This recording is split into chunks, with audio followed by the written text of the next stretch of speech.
everybody, I am Jack Hammer. Hope you're doing well. Wanted to come on here really quick and kind of get you ready for this big game the 49ers are going to be having tomorrow night, tomorrow morning, after dominating win on Monday night over their NFC West rival Los Angeles Rams.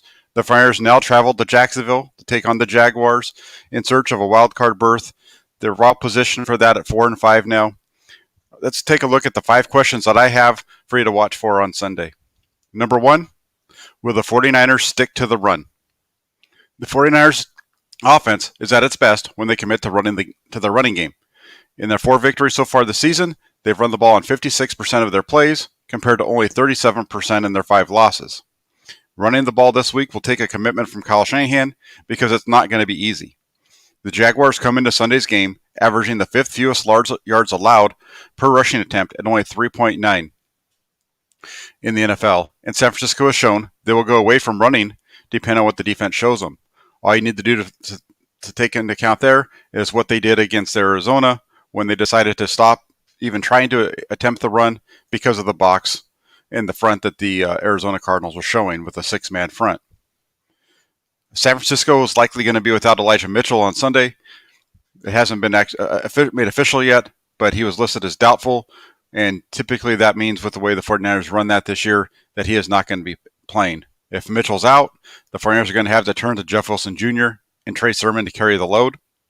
Wilson made his season debut against Los Angeles, gaining 28 yards on 10 carries, while Sermon hasn't recorded only 1 carry since having 89 yards on 19 attempts in a Week 4 loss to Seattle. So looking at it going into this game, the 2 backs the 49ers are going to be carrying, they'll also have Trent Cannon available, although he usually doesn't play on the offensive side.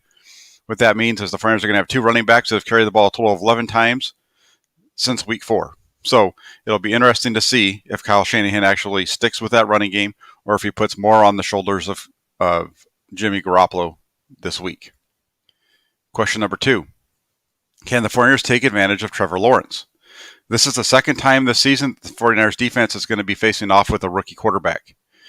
A couple weeks ago, Justin Fields had a lot of success against the 49ers defense, tallying 278 yards of total offense, including 2 touchdowns.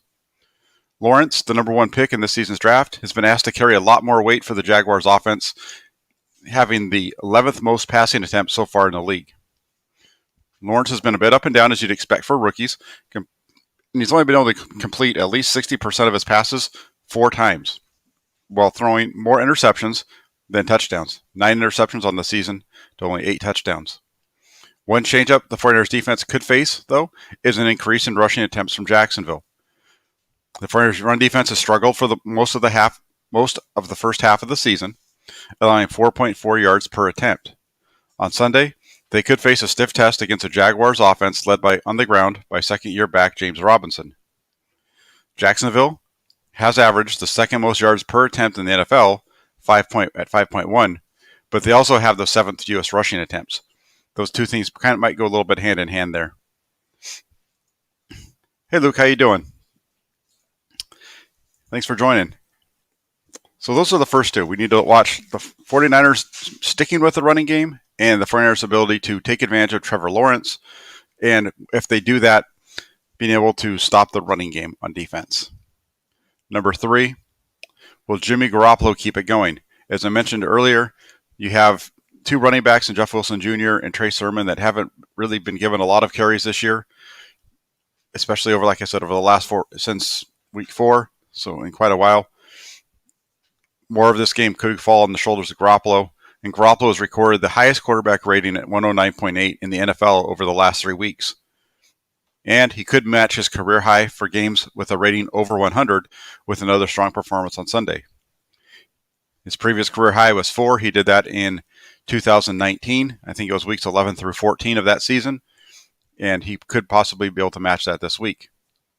This season, one thing that is important to note about Garoppolo is that he's been better when playing on the road instead of at Levi Stadium. The 49ers are undefeated in Garoppolo's 3 road starts, and the quarterback has completed 67.5% of his pass attempts for 825 yards, and he has a passer rating of 107.8 on the road. While turnovers have been an issue for the 49ers offense and Garoppolo at times this season, the lone turnover from Garoppolo on the road came on the first snap of the season in Detroit on a botched snap exchange with center Alex Mack. So Garoppolo has been really strong on the road. He's actually been better there than he has at home. And the 49ers are going to most likely need that to continue on this week if they are going to be able to take the victory here in Jacksonville. Number 4, can the 49ers offense hold on to the football? This has been a key. The 49ers offense, and this is really straightforward analysis, pretty simple. When the 49ers offense holds on to the football, they're really good. They have a lot of talent on offense, but from time to time, they've shot themselves in the foot with fumbles or drop passes. We've seen the drop passes hurt them quite a bit, the fumbles as well. On Monday night, though, the offense had only their third game this year without a turnover, and there were no drops from the receivers. This played a large role in their ability to have 2 touchdown drives of 90-plus yards in the same game, something that they did actually for the second time this season, their Week 2 victory in Philadelphia being the other. Fortunately for the 49ers, they're going to be facing a Jacksonville defense that has not done a good job of forcing turnovers.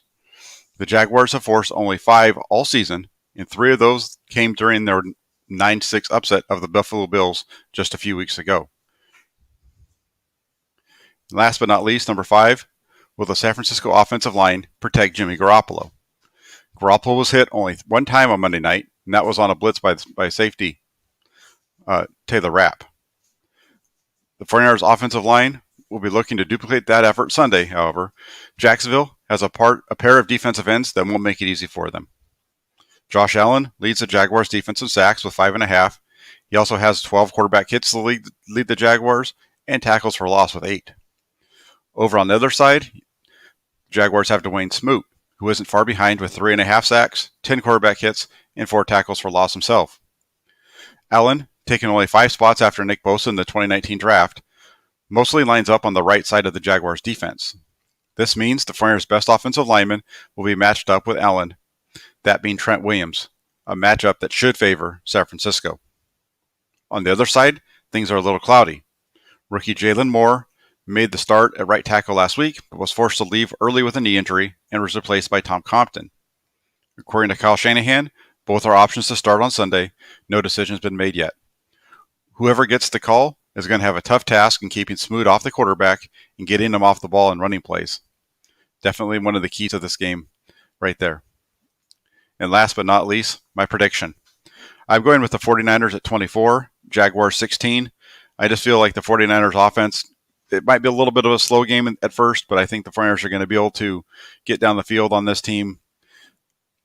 They need to be able to show the ability to get a back-to-back victory. They haven't had 2 big games together all season. After the big opening week victory in Detroit, they came back against Philadelphia and had a really sluggish start there, and were able to eventually get it going and score 17 points. I think we're probably going to see something a little similar this week, maybe a little bit of a slow start from the 49ers, but they're going to be able to get it going a little sooner. And that's where the 24 points comes in.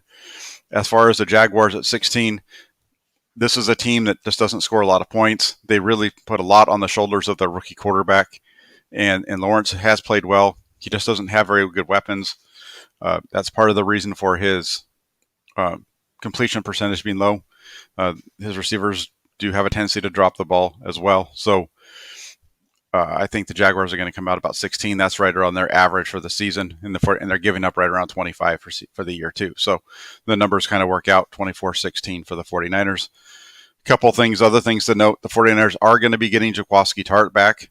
They activated him today from the injured reserve list.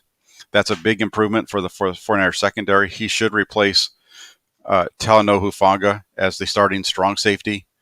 It's a benefit for the 49ers pass coverage in that Hufanga is a little bit of a liability in coverage deep. He plays really well when he's around the line of scrimmage or when he's able to play going forward, but he struggles in man coverage.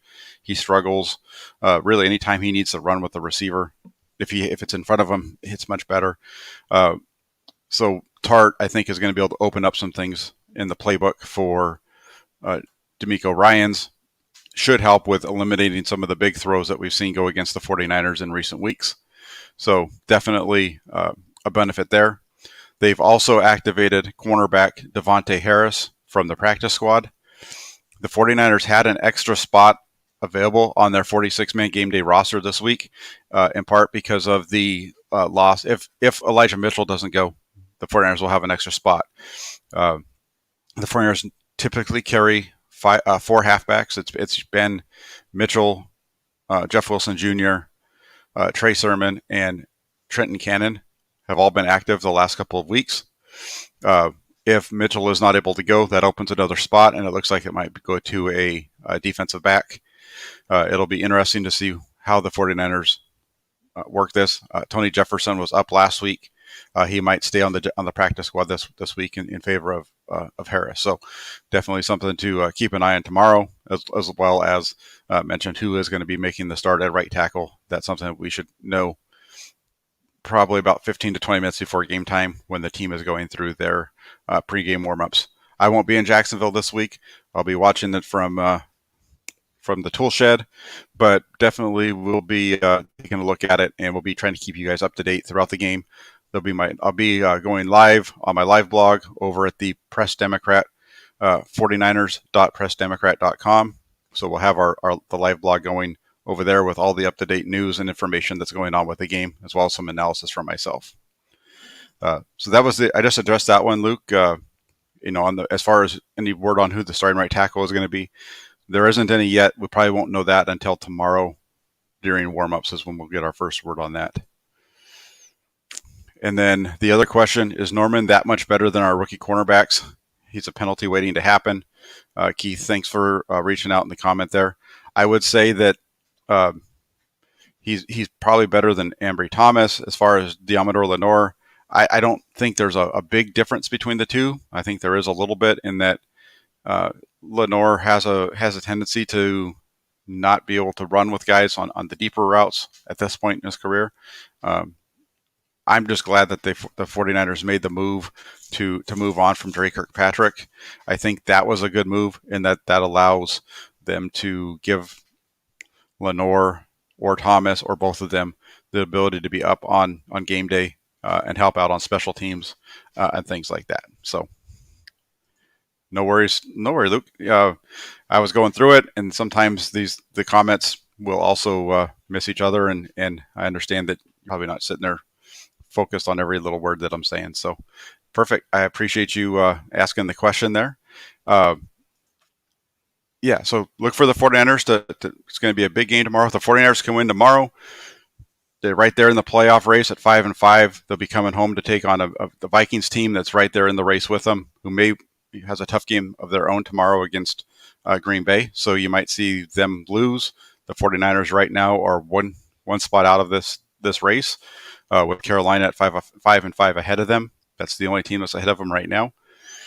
The 49ers have games against everybody around them in terms other than Carolina when it comes to the playoff race. So big stretch right here. And when you look at the schedule, if the 49ers can get on a roll and start to play the way up to the potential that we all thought they'd have back in August and July, you could see this team possibly getting to 9-5 by the time they go to Tennessee, which would be huge. As far as Trey Sermon, is he going to see the field at running back? I think we'll see him on the field. I don't know how much. I would expect it to be, as Kyle Shanahan said yesterday, it's going to really depend on the way that the game plan is set up and who is in there. It's going to be a split between Sermon and Jeff Wilson Jr. I would expect. If you were asking me to bet, I would say that Jeff Wilson Jr. is going to get the bulk of the carries, and that Sermon will be the change of pace second guy on the field. That'll be interesting to see. The last time he did start was against Seattle, and he carried the ball 19 times. That was really the last time we saw Trey Sermon, and that's what happened. And that was that Seattle game, I believe, was the other one where Elijah Mitchell was out.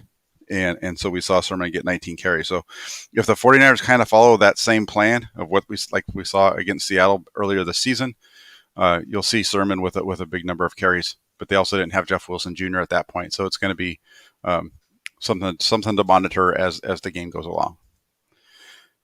All right, so there we go. You've got it from me. 49ers 24, Jags 16. I will be back tomorrow after the game with a little bit of a wrap-up. We'll answer these questions that I just mentioned today. We'll take a look at the answers as well as review the game. and might even take a few calls from you guys if you'd like, to get your thoughts and so on. We'll have some time for that tomorrow. So enjoy the rest of your Saturday. Whatever day you're watching this, enjoy the rest of your day. I really appreciate you all for tuning in. And if you could please hit the like button, subscribe, comment, it'd be fantastic. Look forward to talking to you tomorrow. Thank you all for joining. Have a great day.